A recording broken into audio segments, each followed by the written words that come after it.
Okay, let's go. This happened yesterday on the bus to a pub with myself and 4 of my friends. We are LGBTQ and gothic, so I want you to imagine what we looked like, not on the job. I am a childcare professional and work in a nursery near my home. I work in the preschool, ages 3-5, and am very well received in my field. Other nurseries often request my help with observations, room design, parental-related issues, etc. So I am often spotted in nurseries that are not mine and often make conversations with parents I would never usually cross. There's my backstory, now onto the story.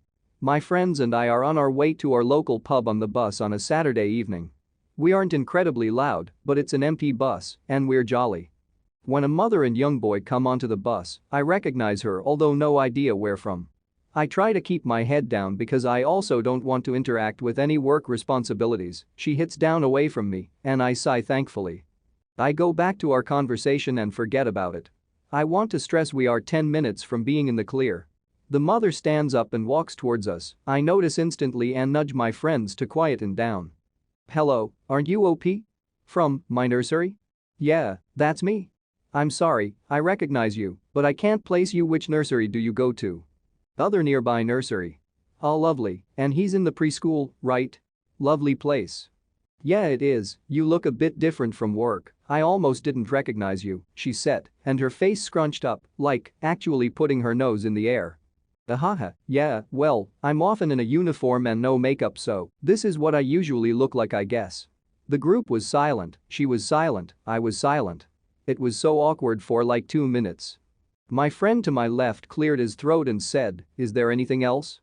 Are you drinking?" "Yes. Haven't you go work?" "Oh no, there is no nursery on the weekends," I said. "Well, aren't you on the clock for babysitting?" "I do babysit often, however, parents have to book in advance, and I am free this weekend." "Well, what if there is an emergency?" "I think parents have family members that could help, like I said, they have to book in advance." "Aren't you at work on Monday?" "I am, but I won't drink tomorrow, I will just recover." "Don't you think that's irresponsible? Also, what if some parents see you drunk? That's unprofessional." "It would be unprofessional if I was working, but I'm not working, I have the weekend off." "And what if you see one of your kids out?"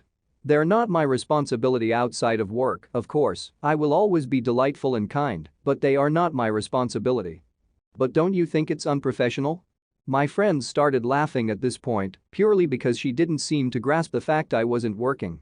"No, I don't, I believe I am allowed to go out and spend my free time as I choose, much like everyone else." "Right, and you think dressing like that is appropriate?" "Yes, because I will be going to a club after the pub. It has been lovely seeing you, but this is our stop, so I'll have to say goodbye," I said. It was not my stop was the next stop, but my friends had been drinking, and I do not trust them. We all got off and had a few minutes of walking, but none of us could stop talking about the interaction. My friend walked into the pub and scooped the floor, making sure no parents with kids were there. "Okay, floor is clear, OP can enter," she said, and I laughed as I walked to the table. I've been fortunate enough to have never dealt with this. Anytime I see parents out, they say, "Good on you, you deserve a break." One time the child came up to me to say hi, and the parent said, "God, you can't get away from it, can you?" and bought me a drink. Lovely people. My mom was a teacher for 30 years. Whenever we were out doing something, grocery shopping, going to the movies, etc., her students and their parents were so surprised to see us doing normal things. She would always comment that people assume teachers just climb into their filing cabinets for the night and come out again when school starts. Because, of course, your whole life is supposed to revolve around your job. Lol, wow, so if you don't have kids you need to be on call at all times to serve the almighty parental class. Gross. Happens to a lot of childcare and education professionals. You're expected to be Mary Poppins at all times.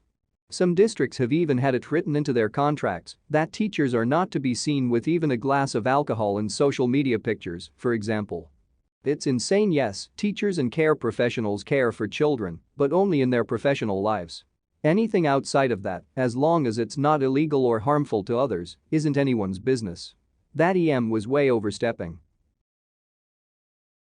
Context: my wife and I were out shopping at the supermarket yesterday morning, and I noticed a guy, he works there, following us from spot to spot, sort of like checking out my wife.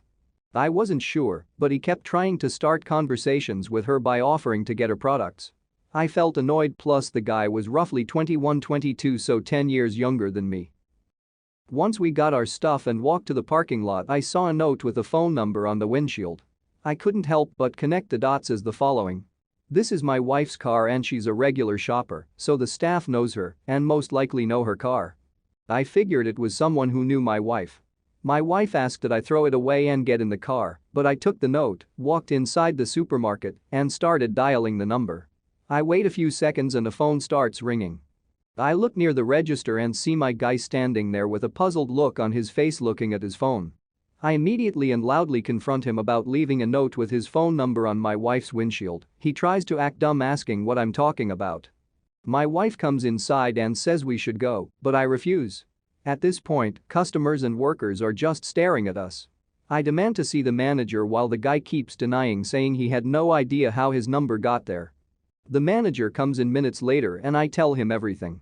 He apologetically agrees it was inappropriate and unprofessional and borderline harassment. He then tells the guy to go to the back and then tells me he'll take care of it, then further apologizes to my wife. Later I found out that the guy was fired. My wife said I caused a huge issue for no reason and there was no harm in letting that guy just keep his job. I said she was being unreasonable to think I made him lose his job. She said no, but I could have tossed the note instead of making a scene and causing this college student, how did she know, to lose his income when it's a frequent thing for guys that age to act like that?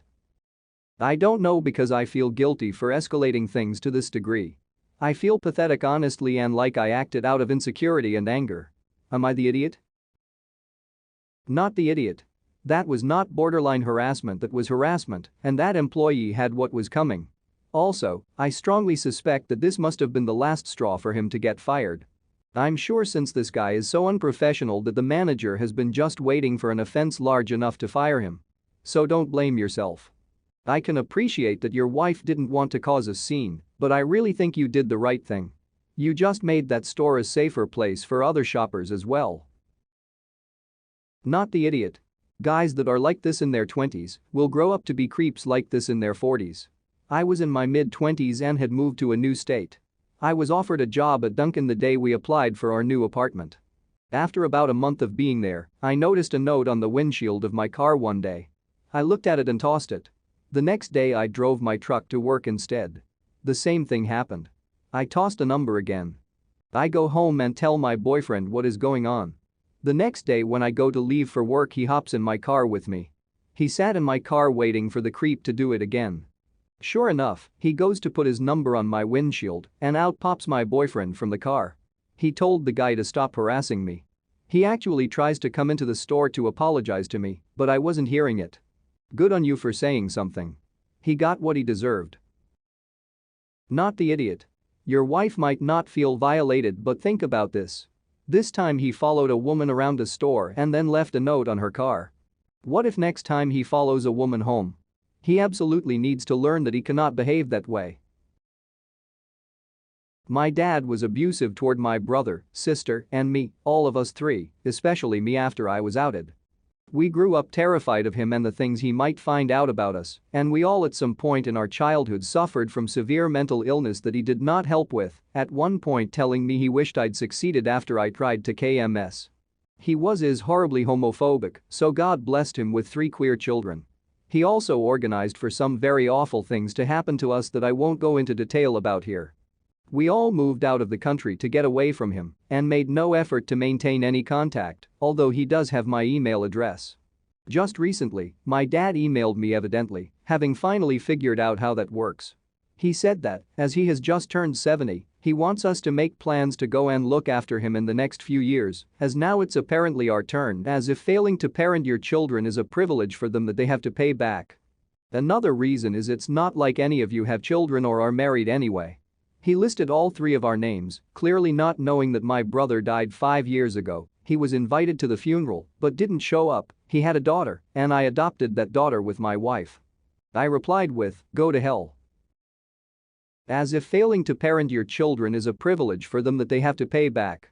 My mum is a big believer in this as well. I would have replied, "Oh yeah, we do have a plan." We're just gonna put you in a wheelchair and drop you off in the middle of the road on a hot summer day. Or, yeah, our plan is to let you die alone. My parents ask the same thing since I'm financially responsible and reliable, 31 MTF. My 34-year-old sister and 30-year-old sister still live back home in my parents' house back in New York. I'm in Iowa, own my own home, happily married. No way in hell I'm helping after they ostracized me. I'm the weird black sheep of the family, yet they wanna come to me for help now? I wonder why.